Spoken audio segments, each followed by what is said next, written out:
30 secondes juste pour revenir sur Rigobert Song. C'est pour ça que depuis le début du magistère de Rigobert Song à la tête de l'équipe nationale, je trouve qu'on a été un peu dur avec ce sélectionneur. Il y a beaucoup qui sont vraiment très, très violents dans la critique envers ce sélectionneur, ce qui est tout à fait normal. Hein. Les Camerounais n'ont jamais été gentils avec aucun autre sélectionneur. Celui qui est parti et qu'on célèbre aujourd'hui, quand il était là, il était très critiqué. Avant lui, les autres étaient critiqués.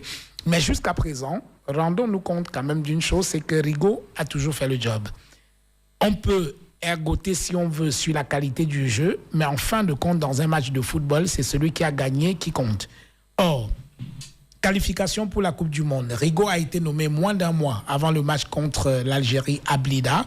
D'abord, on a perdu à domicile et au match retour, il réussit à renverser la vapeur et à qualifier le Cameroun pour la Coupe du Monde. Ça, c'était inespéré.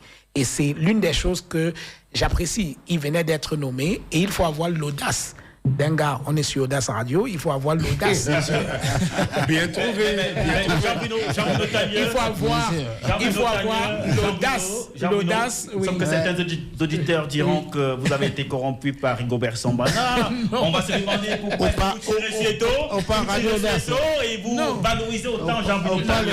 La radio. Vous savez, moi je suis quelqu'un de lucide et je dis, il fallait avoir l'audace d'un Samuel Eto'o pour nommer Rigobert Song à la tête de l'équipe nationale du Cameroun à un mois d'un match aussi décisif et espérer qu'on va gagner. Donc c'est vraiment un acte d'audace que Samuel Eto'o a posé et honnêtement ça a été un succès. Et je me rappelle, à l'époque, lui et moi, on était encore en très très bons termes et moi-même je lui avais dit franchement, tu es le seul à croire qu'on va pouvoir s'en sortir avec Rigobert Song à la tête de l'équipe nationale du Cameroun pour un match aussi décisif. C'était un acte de folie et il faut avoir l'audace de Samuel Eto'o pour poser ce genre d'acte. Ça, il faut le lui reconnaître. Deuxième chose, Rigobert Song, on va à la Coupe du Monde. C'est un sélectionneur camerounais et depuis 90, on n'a pas réussi à franchir le premier tour de la Coupe du Monde. Chaque fois, on sort au premier tour et Rigobert Song arrive, il réussit à glaner 4 points à une Coupe du Monde et à battre le Brésil. On ne sort pas du premier tour, mais il bat un record qui était détenu jusque-là par notre dernière participation à la Coupe du Monde en 2002. Ce sont des faits, c'est factuel. Donc, on n'a pas besoin de l'aimer ou de ne pas l'aimer, mais c'est la réalité. Il a réussi à ramener. Les faits sont sacrés.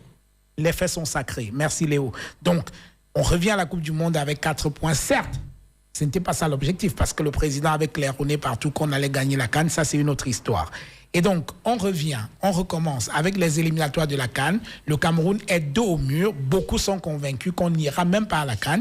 Et Rigobert Song, il réussit à nous qualifier. Là encore, ce sont les faits. Donc, jusqu'à présent, il a fait le job. Sur les matchs amicaux, il ne les a pas tous gagnés, mais après tout, ce sont les matchs amicaux. Et donc, moi, j'ai le sentiment que jusqu'à présent, le mec, il est en train de réaliser quelque chose de totalement inattendu. C'est vrai que sur la qualité du jeu, ce n'est pas extraordinaire, mais moi, ce qui compte pour moi, c'est la victoire. Si on joue mal et on gagne, c'est tant mieux.